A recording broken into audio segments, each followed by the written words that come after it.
Hi, I'm Ishmael. And I'm Rachel. I'm Carrie. This is... Why are you asking? I'm Carrie. Okay. So again.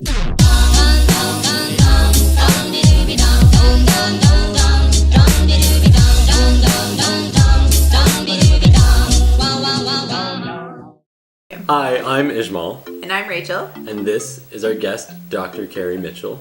Hi. And this is Help Us. So today we want to kind of talk about food sensitivities. Over the past few years, Rachel and I have both gone through the test to do food sensitivities, figure out what kind of affects us the most and what can kind of play up our stomach issues and gut health and kind of make us not feel so great. So we wanted to bring Dr. Carrie Mitchell in today and talk to her about some of the most common food sensitivities. Rachel, when you went through your food sensitivity test, what were kind of the biggest markers you found? The main ones were cane sugar, tomatoes. I had really dumb ones like lemons and cranberries and cucumbers. Yeah, that's not typical. Cucumbers? Yeah. Wow. I've never seen that. Mushrooms. But the main ones... And so you decided to become a vegan and just only eat those? Like, that's it. Yeah. Just eat those. I find sometimes if I eat too much sugar, that will definitely affect me. But, I mean, tomatoes for the most part are fine now. This was years ago. I did do a second test. I think cane sugar was still up there. Mm-hmm. Yeah. So I'm fine with, like, coconut sugar and beet sugar and other types of sugar. But cane sugar or raw cane sugar... Not my friend. Not yours. What about you? Well, for me, I was tested against 250 things, and it came back with 25 things that I was to avoid. There were things like salmon, tuna, dairy, cow dairy specifically, oranges, nectarines, rice, potatoes. But at the same time, what we learned when I did this was that my gut was so irritated already that it was more so removing those things and then reintroducing them. So, I mean, I had to I reintroduced those things after eliminating them from my diet for a little while. And so a lot of those things I was able to bring back and it's fine. Things like wheat, however, I can't really process very well. So I think, I just kind of know what are the more common sensitivities? Like, are we kind of falling in line with what's more common? I think what you guys had on your testing were there's primary food sensitivities and there's secondary. So I think there's true sensitivities and there's ones that would maybe come up on the testing or come up due to another disease process that you have going on. So if you're already inflamed, the testing can give you a little bit of a snapshot of some real ones, but sometimes you'll get other food sensitivities that might not be your actual true sensitivities. So I think it's important to differentiate between a food allergy and a food sensitivity. So a food allergy is something that you'll know right away. You'll have anaphylactic reactions. So you'll either be itchy palate, stuffy nose, sneezing, or like bronchial spasm. You can't breathe. And those are true allergies. So lots of people have like peanut allergies or shellfish allergies. And then there's sensitivities where it's causing a delayed type reaction in the body where it could cause eczema, it could cause stomach aches, some people get migraines, some people get acne, some people get like mood disturbances. And what's happening is you're creating an immune complex in response to a food that doesn't sit well in your system. So it's not to say that you're allergic to those foods. So a lot of people will kind of decide if they want to eat chocolate.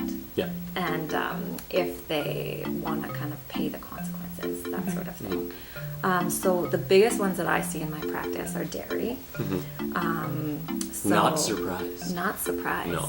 Gluten, like I said. Soy. So soy's huge. Soy is huge, especially for vegetarians, a lot of right? stuff. And because it's one of the most genetically modified foods, and then it also has some effect on our hormone systems.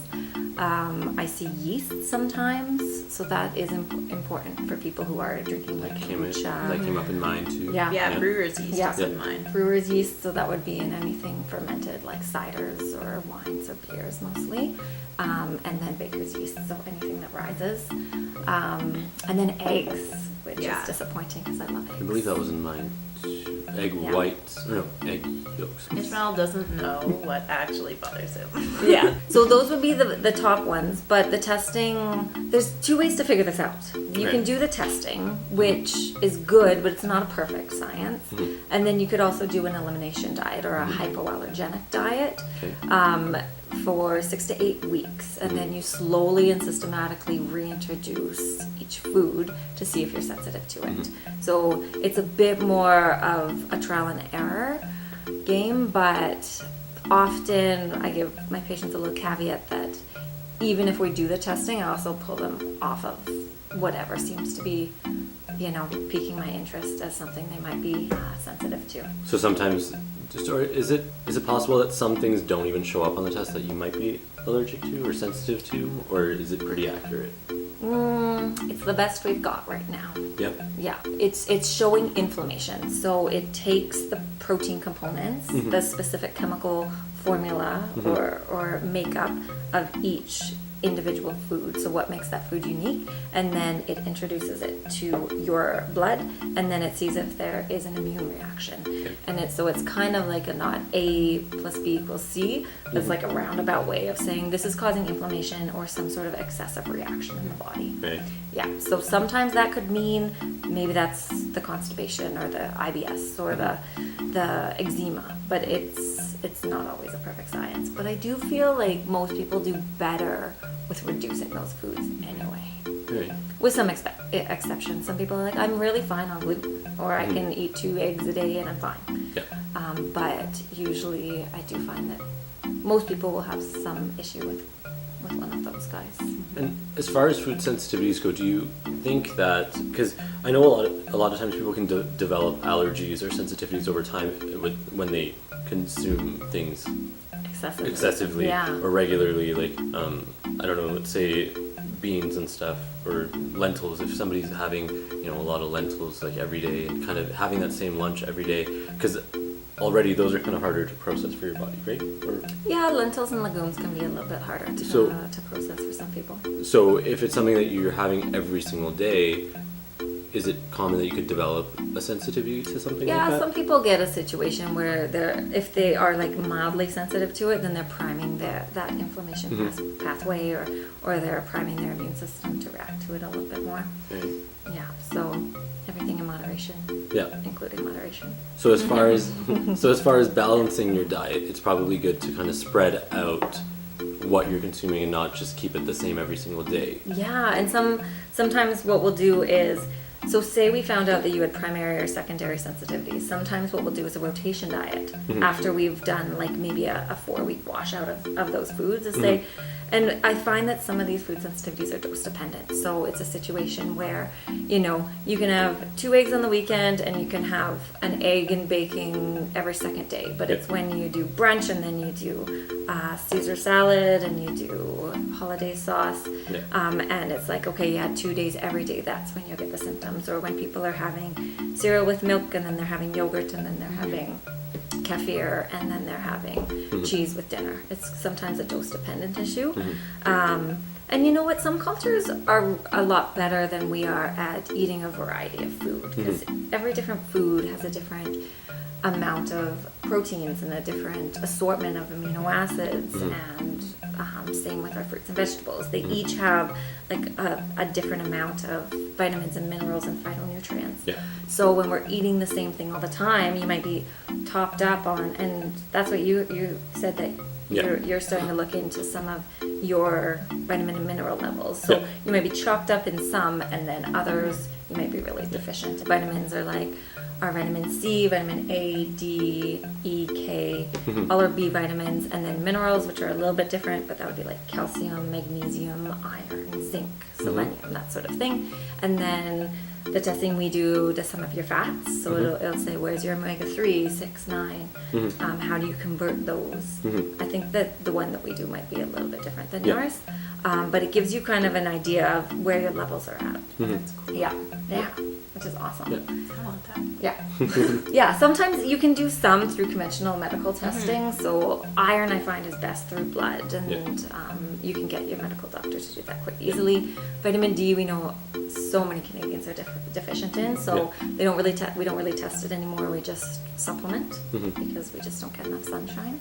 And then some of the other ones you would need to do extra testing to figure out where your levels are. Do you find that there's any correlation to inflammation and vitamin D deficiency? Oh, there's a lot of studies coming out with, vitamin D is essential in the immune system, right? Yeah. And one of the theories about IBD is that it's an immune system dysfunction. So, and we do know with IBD that it's more in developed countries, which are generally more apt for vitamin D deficiency too. So it's kind of like a chicken and egg. We're still trying to figure it out. Because in Canada, we have the highest level of people with IBD in the world, too. So I was just wondering if that actually ends up correlating with that vitamin D deficiency thing. Yeah. Yeah. Good question. Thanks. Yeah. Full of great questions. Full of great questions. What were we talking about? Food sensitivities. Yeah. You were saying the most common ones. Yeah. So I think that there's primary and so kind of the idea of like varying your diet is an exercise that was really helpful for me is counting how many different foods you eat during a day. And I thought I was eating like a really like varied diet, and then when I looked at it, I would use a lot of the same foods in different ways. And they say, I read a study once where North Americans eat a lot less variety, and then like Japanese cultures were having like 50 foods a day, whereas we would do like 20.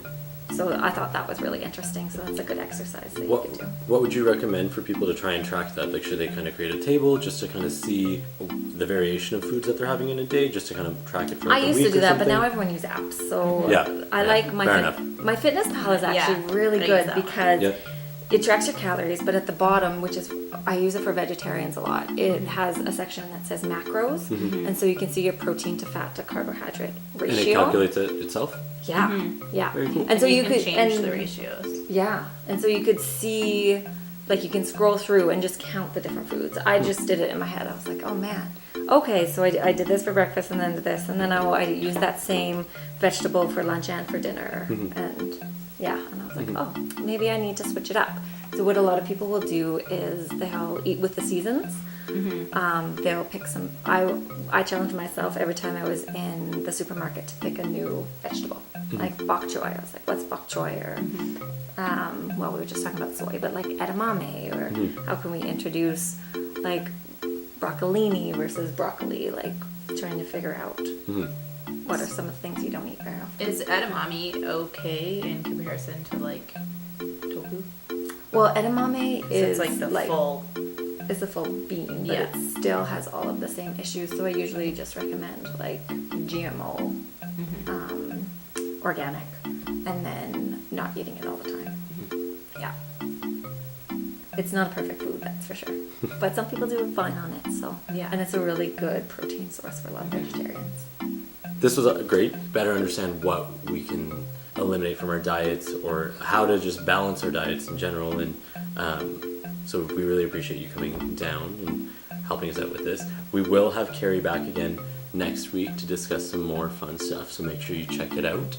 And thanks again. Thanks for tuning in, and make sure to like and subscribe. Thank you. See ya. Bye. Bye.